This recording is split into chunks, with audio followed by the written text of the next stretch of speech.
Today we're going to talk about democracy versus a republic. Often it's thrown around that the United States is a democracy or a representative democracy, but this is in fact incorrect. We are a republic. When you say the pledge, I pledge allegiance to the flag of the United States of America and to the republic for which it stands.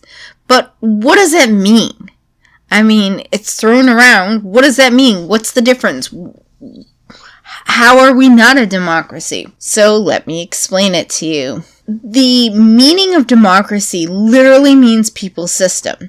The meaning of republic is a form of government in which the people choose representatives, but that form of government and those representatives are constrained by law, as in our Constitution. You may not know this, the UK does not even have a constitution. And there's other countries that may not have a constitution, but I didn't know that until recently when my Scottish friend said, we don't have a constitution, we have the Magna Carta, he said laughingly, which was like a joke. So, the rule in a democracy is by the majority. The rule in a republic is by law.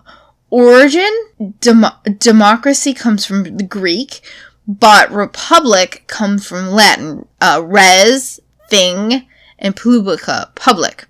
So it's meant that the governing of the state is to be a public matter.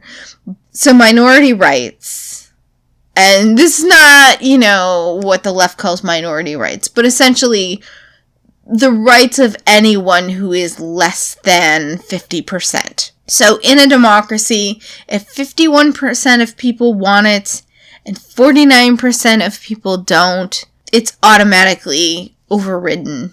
There's no protections. Whereas with a republic, rights are inalienable. So this comes into play with, right now we have going on the big gun debate, where the Democrats are trying to push that down our throat, and the mentality is like, well, let's just say that everybody wants this, and if everybody wants this, we have to have it.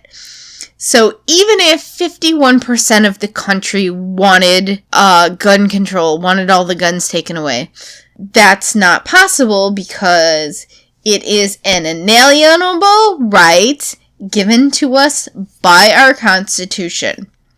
So, for those of you that have a problem with the Second Amendment, there's a lot of countries that have tremendous gun control.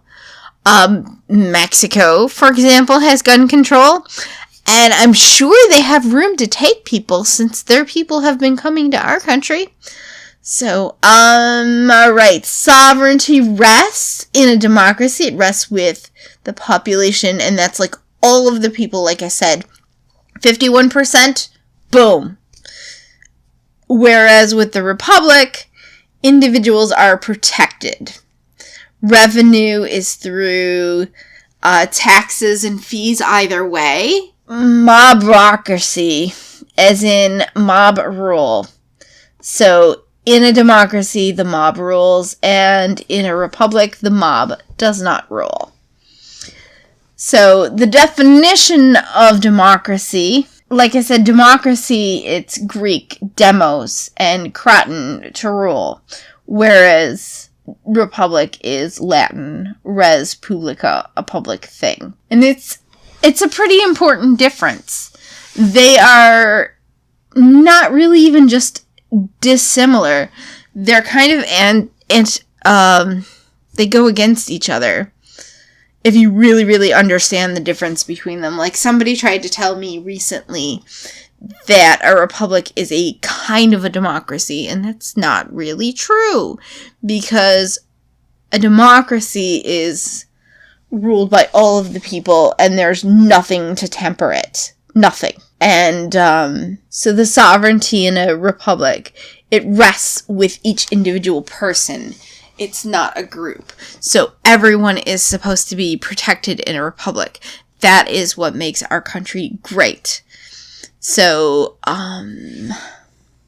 Whereas with a democracy, mob rules.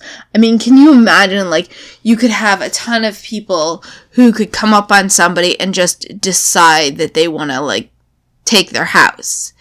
And if you have mob rule, a group of people can just decide to take someone's things. And this is actually the problem with democracy, where it slides into communism and oligarchies and that sort of thing. So, whereas in a republic, the individual rights are protected. So, thanks for stopping by my channel. I will see you all next time.